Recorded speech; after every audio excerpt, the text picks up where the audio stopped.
James Carville knew how to win, and he blamed the Democratic losses this November 2nd on stupid wokeness, to which AOC fired back that wokeness is a term almost exclusively used by older people these days. So that should tell you all you need to know. What? This is a term folks like you brought out very recently and had been proudly displaying at every march since. Just last year, The Guardian declared woke the word of our era. I guess they didn't get the memo from the Mean Girls Club. We don't use that emoji anymore. Woke, please. We say fetch now. That was Bill Maher taking AOC head-on for denying wokeness while actively pushing it and dragging the party further off course. You'd think after losing the elections, the DNC would finally pause, reflect, and move back toward the center.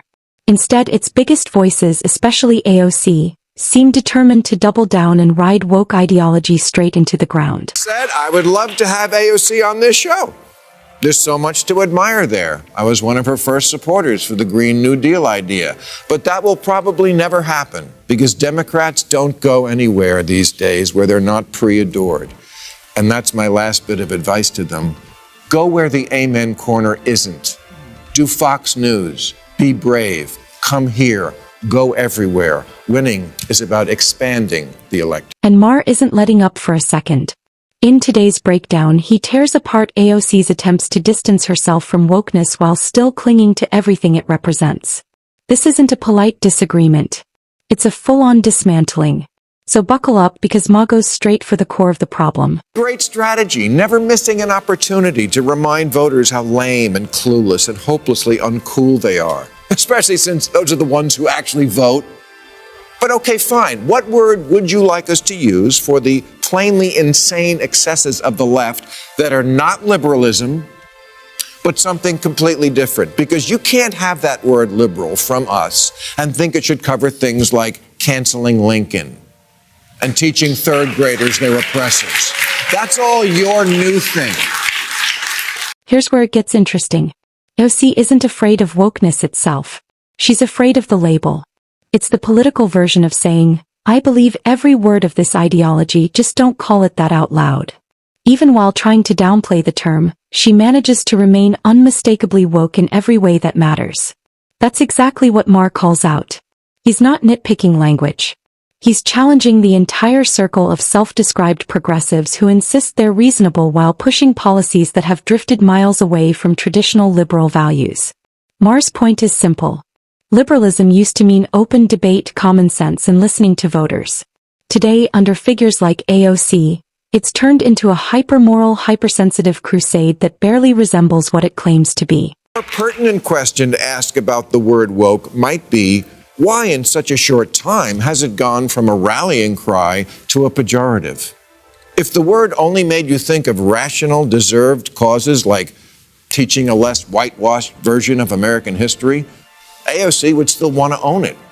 But it's a joke because it makes you think of people who wake up offended and take orders from Twitter, and their oversensitivity has grown tiresome. That said... Exactly. AOC and Bernie Sanders don't represent classical liberalism at all. Not the version rooted in free speech, open dialogue, and practical solutions. They don't even represent the original meaning of woke, which once meant awareness of real, tangible injustices. Over time, that term has been stretched and repurposed to justify extreme ideas most ordinary people don't relate to. What started as awareness became performance. Justice was replaced with appeasing a small, perpetually offended audience. Instead of focusing on policies that help working-class Americans, the movement became obsessed with language policing, niche ideological battles, and purity tests no one asked for. Maher argues this is exactly why the woke agenda feels so disconnected from real liberalism and from real people. Said I would love to have AOC on this show. There's so much to admire there. I was one of her first supporters for the Green New Deal idea. But that will probably never happen because Democrats don't go anywhere these days where they're not pre-adored. And that's my last bit of advice to them. Go where the amen corner isn't. Do Fox News. Be brave. Come here. Go everywhere. Winning is about expanding the electorate. If you've followed this channel for a while, You know this isn't the first time Maher has invited Democrats to sit down and defend their ideas. He sent invitations, publicly challenged them, and made it clear the door is open. And they still refuse to show up. The reason is obvious. Maher doesn't pander. He doesn't let guests hide behind slogans. He presses, questions, and exposes contradictions.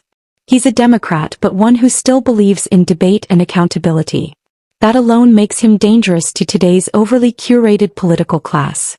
They know sitting across from him means facing reality, so they avoid him entirely. You can give the people all the goodies Joe Manchin will allow, and it doesn't seem to buy their love. Why?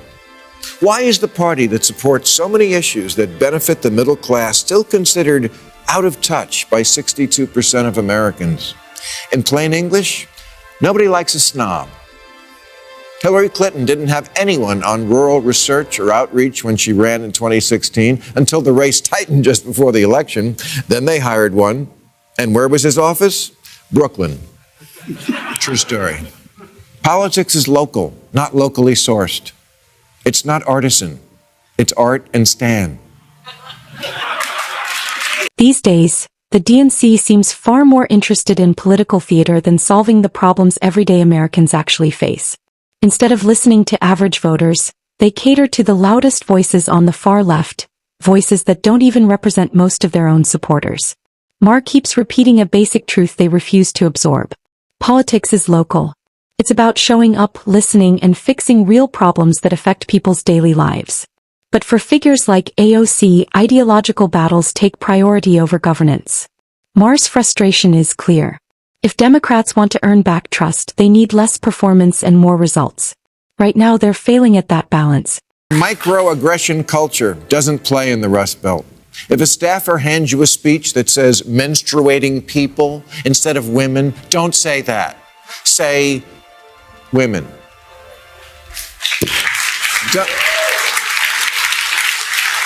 Don't put anyone fresh out of college in charge of the campaign. They've been given participation trophies their whole life. They don't know how to win. Maher then lays out the specific woke missteps that helped sink the DNC in the elections.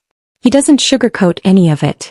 He points to the attempt to erase the concept of womanhood, replacing a word that's existed for thousands of years with awkward clinical phrases like menstruating people or birthing people, expecting the public to nod along. He highlights radical education culture that abandons standards in favor of participation trophies, where effort mattered less than feelings. Just show up and you win. Maher argues that mindset spilled into politics and the workplace, where merit took a backseat to identity. Hiring based on boxes instead of competence didn't go unnoticed. These weren't small mistakes. They were glaring examples of ideological overreach, and voters responded accordingly. I know every fiber of your being tells you the people you really want to reach are Guatemalan teenagers and bloggers in Gaza, but they can't vote. To a lot of folks in America, you come across as the cares about everybody but me party. And it doesn't have to be that way. You can find ways to stand up for these folks without being David Duke. This month, when the Democrats finally passed their big $1 trillion bill to rebuild our roads and bridges, 6 Democrats voted no because it didn't go far enough to address climate change, which I'm sure is true. What does? But this was free money from the federal government that would actually improve their constituents' lives. I can see a voter saying, you know, squad, I agree with you on climate change. But as long as it is happening, we also need money for getting the water pumped out of the subway. Maher also points out how Democrats increasingly seem more concerned with people abroad than the citizens in their own communities. They organize rallies for Gaza, campaigns for teens in Guatemala, and petitions for Afghanistan. But when it comes to issues directly impacting Americans' jobs, housing, safety, cost of living, they stall or get lost in ideological debates. He cites a major funding package they rejected simply because it lacked climate provisions. Instead of taking the money to fix failing infrastructure and help struggling households, they walked away entirely. Maher's argument is blunt. Take the win, help people now, and fight for climate policy next. That's practical politics. But ideological purity mattered more, and voters noticed. And then there's abortion. A difficult issue for the Democrats to lose on. But they're trying. For decades, liberals have said if only men could get pregnant, this wouldn't even be an issue. And abortion rights are women's rights. Well, that's wrong now. Or as the kids say, hold up. When the wokey end of the progressive spectrum talks about abortion now, they shy away from that word women and prefer terms like birthing people or people who menstruate, because somewhere there's a trans man who's pregnant, and I say good for him, and I'll be looking for his story somewhere in a future issue of Ripley's Believe It or Not. The woke movement reached its peak absurdity when the far left insisted men could get pregnant. A claim so detached from biology that most people didn't know whether to laugh or worry. To reinforce it, they even rolled out a pregnant man emoji as if a digital icon could rewrite science. When people questioned it reasonably and calmly, they were met with outrage. Discussion wasn't allowed. Disagreement became intolerance. Compliance was demanded. Dissent turned into a cancelable offense. That's when it became clear this wasn't about inclusion or justice anymore. It was about enforcement. And most people simply couldn't keep up with the constantly shifting rules. This week, an 85% Latino congressional district on the border with Mexico, which had always voted heavily Democratic, flipped to the red team. And the campaign manager for the losing Democrat said, "We gave up a reliably Democratic congressional seat for no reason at all. We deserve to know why." Well, aside from your terrible attitude, I'm going to tell you why. Because these voters stopped seeing your candidate as their lawyer. That's why. Their message to you was, I'm an American now. I'm here. Be my lawyer, not the lawyer for the migrants showing up in my backyard. In the end, Maher's takedown isn't just about AOC, woke language, or viral moments. It's about a Democratic Party so consumed by performance politics that it lost touch with reality and with voters. From redefining biology to prioritizing symbolism over solutions, from rejecting funding to policing speech, the far left created a political landscape that feels alien to everyday Americans. Maher's message is straightforward. When a party caters to fringe activists instead of solving real problems, voters walk away. And they did.